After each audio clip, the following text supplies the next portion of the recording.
it is true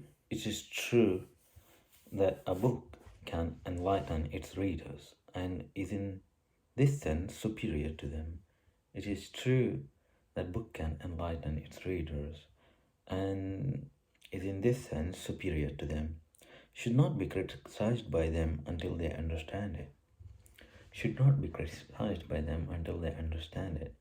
When they do, they have elevated themselves almost to equality with the author. When they do, that is when they raise to the level of criticizing, they have elevated themselves to the equality with author. Now they are fit to exercise the rights and privileges of their new position. Now they are fit. Now they exercise. Now they are fit to exercise the rights. They are fit to exercise the rights, privileges of their new position. Unless they exercise their critical faculties now.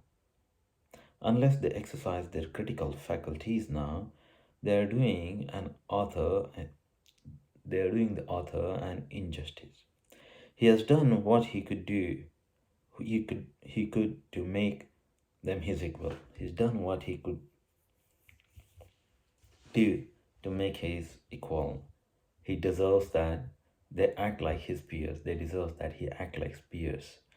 That they engage in conversation with him. That they engage in conversation with him.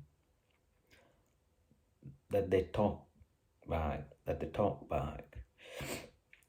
We are discussing here the virtue of teachability. Here we are discussing the virtue of teachability. Virtue is good moral, and a virtue that is almost always misunderstood. A virtue that is almost always misunderstood. Teachability is often confused with subservience. Teachability is always confused with subservience.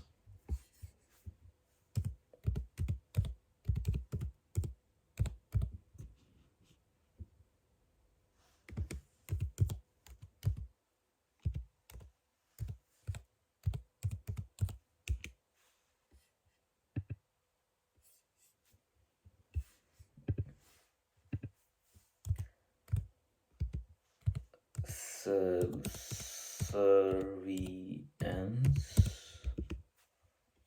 willingness to do what other people want or act, considering your wishes as less important than those of others. Willingness to do what other people want, or the act of considering your wishes as less important than those of other people.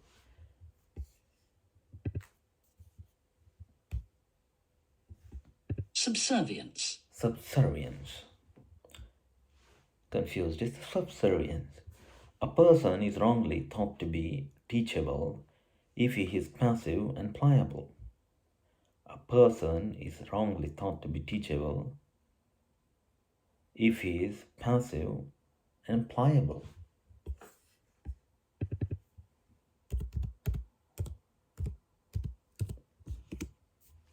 A pliable substance bends easily without breaking or cracking. Teachability. Teachability is not teaching they're talking about. Here we are discussing the virtue of teachability, a virtue that is almost always misunderstood. Teachability is often confused with subservience. A person is wrongly thought to be teachable if he is passive and pliable. On the contrary, teachability is an extremely active virtue. It's not passive, it's active virtue. No one is really teachable who does not freely exercise his power of independent judgment. No one is really teachable. No one is really teachable who does not freely exercise his power of independent judgment. He can be trained, perhaps, but not taught. He can be trained, perhaps, but not taught. The most teachable reader is, therefore, the most critical. The most teachable reader is therefore the most critical.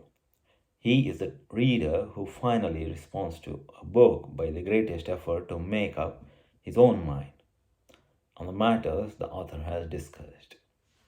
Basically, someone who makes up his own mind based on the matters that author has discussed. We say finally because teachability requires that a teacher be fully heard and more than that understood before he is judged. We say finally because teachability requires that a teacher be fully heard. We finally say that teachability requires that a teacher be fully heard and more than that understood before he is judged. So basically teachability requires the teacher is fully heard and fully understood before he is judged. He should add also that sheer amount of effort is not adequate criteria of teachability. We should also add that sheer amount of effort is not an adequate criteria of teachability. Sheer.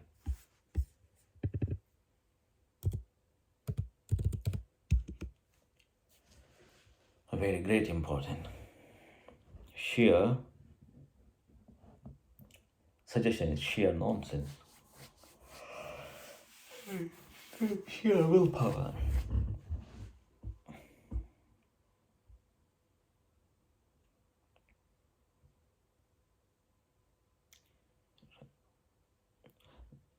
The reader must know. We should also add that the sheer amount of effort is not adequate criteria of teachability. Not adequate.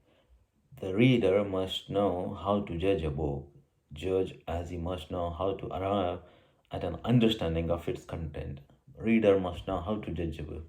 To judge a book, just as he must know how to arrive. Reader must know how to judge a book, just as he must know how to arrive, just as he must know how to arrive at an understanding of its contents.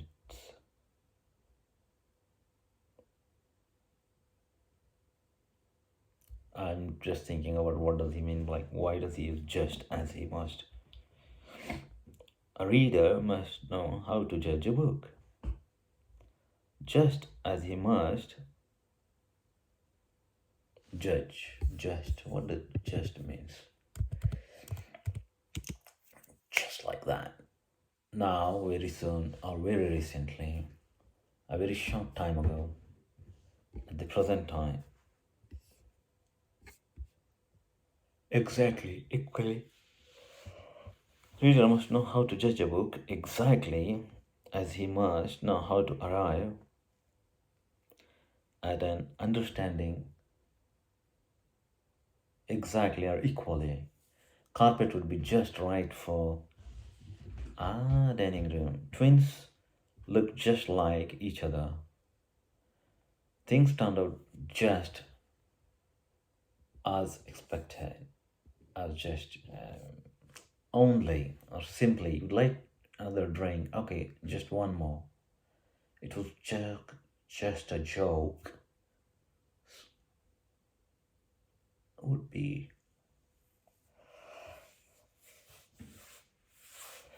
stronger. It's just too expensive. Just in time.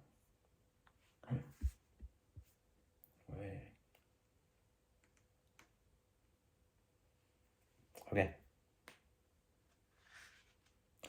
Just as he must know how to arrive at an understanding of its contents.